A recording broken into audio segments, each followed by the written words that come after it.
Wes here, and welcome to Day 10 of Shocktoberfest 2021.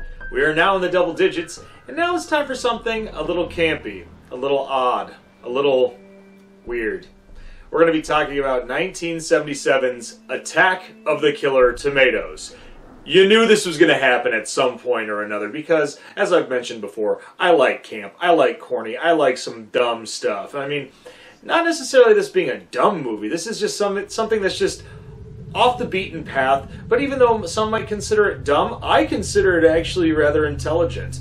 So, the movie takes place with unnatural situations happening around the United States, mostly dealing with tomatoes attacking humans. Big phenomenon. Nobody knows what's going on, to the point where tomatoes are being illegalized around the states.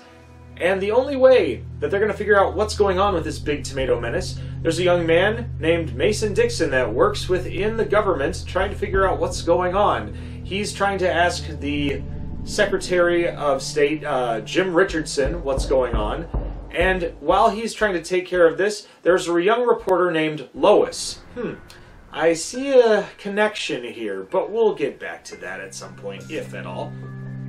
Lois is trying to interview Mason Dixon, and also try to figure out what's going on with Jim Richardson.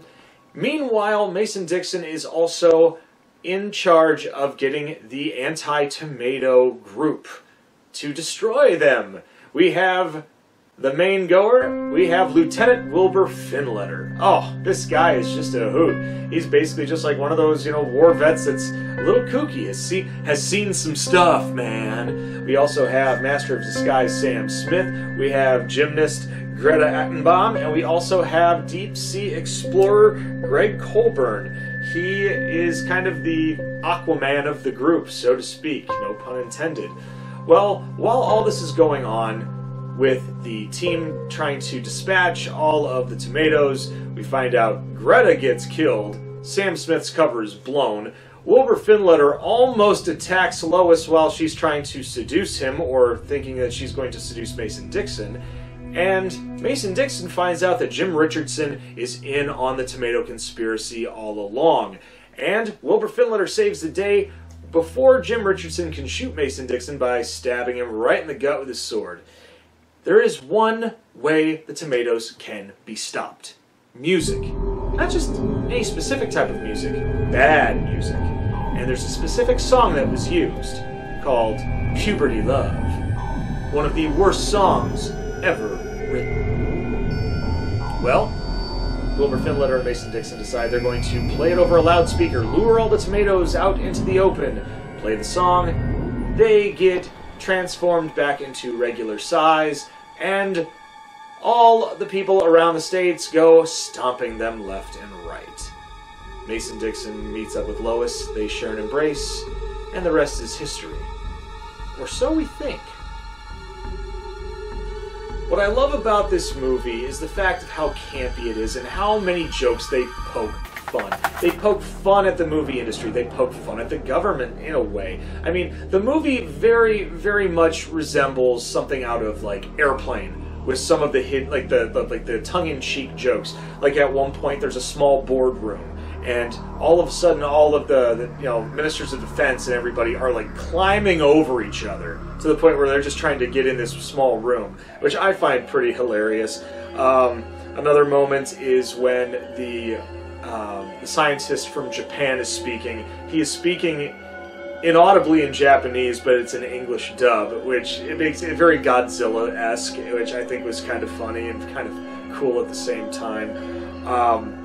Not just that, but I mean, this is something very much out of like what MST3K would be wanting to show on their show, like having a little laugh track with it. I'm pretty sure people have done that with laugh tracks, so I wouldn't be surprised. In fact, hell, after filming this episode, I might go check just to be on the safe side.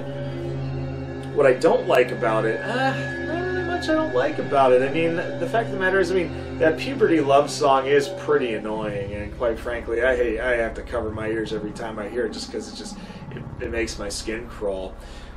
And a great thing about this original film is it spanned countless countless sequels. You have Return of the Killer Tomatoes, which had John Astin playing Professor Gangrene, and then, of course, they had a couple of them where the Killer Tomatoes are attacking Paris, they're attacking other sites of the world. You have a cartoon show from the early 90s that was on Fox Kids. You have, Toy Line. I mean, this was up around the same type of situation where Toxic Avenger became Toxic Crusaders, where they wanted to make it a little bit more family friendly, but at the same time hold that humor that was near and dear to the original idea and the concept. So the movie isn't great. I enjoy it, but I can honestly say it's not great. On a film standpoint, I'm going to go ahead and give this one a B-. It's just because of how it all transpires. Because there are moments in the movie where it does drone on, and it does tend to get a little boring at times. But the humor alone helps. It helps a lot because it is tongue-in-cheek and it does break fourth wall. Deadpool would be happy on this one. So, apart from that, we hope you enjoyed this quick review. Make sure you leave a thumbs up. Hey, leave a thumbs down if you didn't agree with my review on this one. I understand, some people like this a little bit more than others, and that's perfectly alright, because everyone is entitled to their own opinion and likes.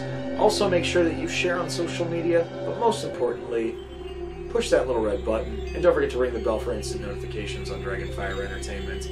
Until then, I'm Wildman Wes, and we'll see you next time for Day 11 of SHOCKTOBERFEST 2021. Take care, stay tuned, and as always, stay scared.